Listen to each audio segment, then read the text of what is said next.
What's up guys, Houndish here, and today we have the launch of Season of the Drifter. So of course in Destiny 2, we've got a bunch of new DLC content, and all of the seasonal stuff that comes alongside it for Season 6. So in this video I'm going to break down how you can get started with the new annual pass stuff, but also break down the rest of the weekly reset that's relevant right now, of course quests, all that good content for the week, some of the other stuff that's changed over in this season, and of course things like our powerful rewards are now much more influential again as we grind towards 700 power. We've got new challenges and new ways to get powerful gear, and on top of this, a new Season 6 Eververse inventory as well. So we've got not only the weekly reset, but also the season reset for March 5th. We'll break it all down in this video. First up though, this one is brought to you by my friends over at Gamerlink, who have a really great LFG and clan app for Android and iOS. Destiny 2 is featured over there. You can use it to find players, so you've got all the typical LFG features. But on top of this, there are a bunch of clan features and social features to keep in touch, which are really neat as well. So if you're looking to find folks to jump into Gambit Prime with, anything like that, check out Gamerlink in the link below.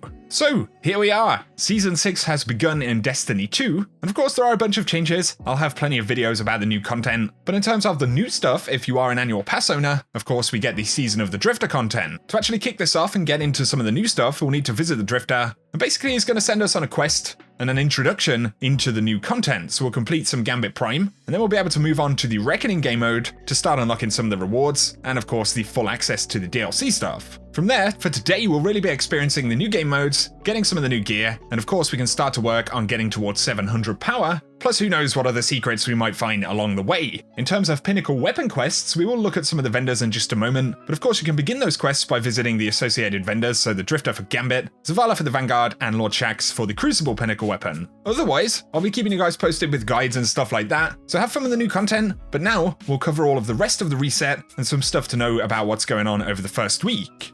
So firstly, for the reset stuff, of course, we have a bunch of challenges on the Director, and these are actually somewhat relevant now, because we need all of the powerful gear as we work up towards 700 power. If you're curious about the Flashpoint this week, it is going to be over on Titan, so of course we get additional heroic adventures, chances at all those powerful drops, but you can see all of your other drops and everything, as always, on the map and the Director and stuff like that. We do have an Eververse milestone to go check out for the start of the season as well. Did also want to mention that as far as I know, Scourge of the Past and Last Wish, and anything that awards powerful gear basically, is still going to be a relevant way to actually level up inside of this season, so just bear that in mind, I guess. Of course, Hawthorne does have new clan bounties right here, so going to be worth picking up some of these, and the old clan bounties, or the kind of raid-specific ones, will still be available as well, able to grant powerful gear, so definitely if you can jump into the old raids, it's going to be worthwhile. And of course, go grab your bounties and stuff from the Drifter as well, as you jump into Gambit Prime and some of the new content, we'll actually be getting some powerful drops, which is pretty awesome. Of course, if you're wondering about pinnacle weapons, if you want the Drifter's pinnacle weapon, you'll want to go speak to him. But of course, you can visit the other pinnacle weapons as well. So we've got right here the new quest to get the Crucible pinnacle weapon. We've also got another weapon here, Last Perdition, with a pretty interesting role. We'll just take a very brief look. Rampage, Rangefinder, and Accurized Rounds.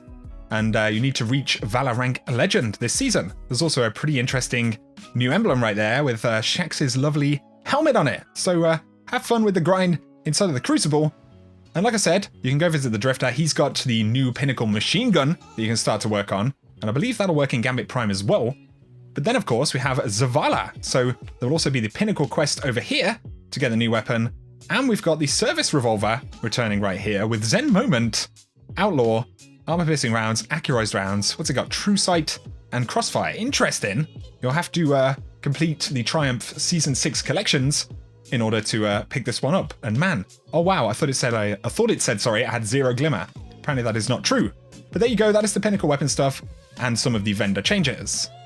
Of course, there's going to be a pretty big switchover over here at Eververse. So we do have a bounty right there. They'll give you some bright dust for the start of the season. There are plenty of bundles. What we'll actually do is just take a very, very quick look at some of the stuff inside of the new engram. Sorry, we've got the Rock Out emote, which is a pretty interesting thing right there. If you want to go absolutely crazy, we've got chicken dinner. All right, that'll be an interesting one. Literally a chicken dinner right there. So, of course, as always, we get plenty of interesting Eververse stuff.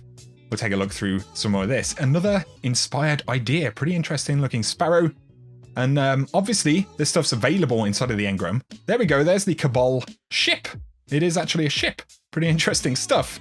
But yeah, all of this stuff will kind of feature in the rotation, as it always does. the threat display, which I think is a pretty standard looking thing. So yeah, there'll be opportunities to get this, or you can go for the engram. Of course, we've seen some of these bits pop up on Bungie's blog and things like that. I actually called this Thorn in that video, when of course it is the Malfeasance. What do we got right here? The Vigils for Saint 14. Sorry, pretty cool weapon ornament right there. Pretty interesting, at least. So yeah, as always with a new season of stuff, we'll keep inspecting some of these if they ever actually load in. Pretty interesting for the Ursas right there. Yeah, Eververse stuff, man. Does the Eververse stuff excite you guys that much? I'm kind of curious. I don't speak too much about Eververse. It's just sort of a thing at this point, isn't it?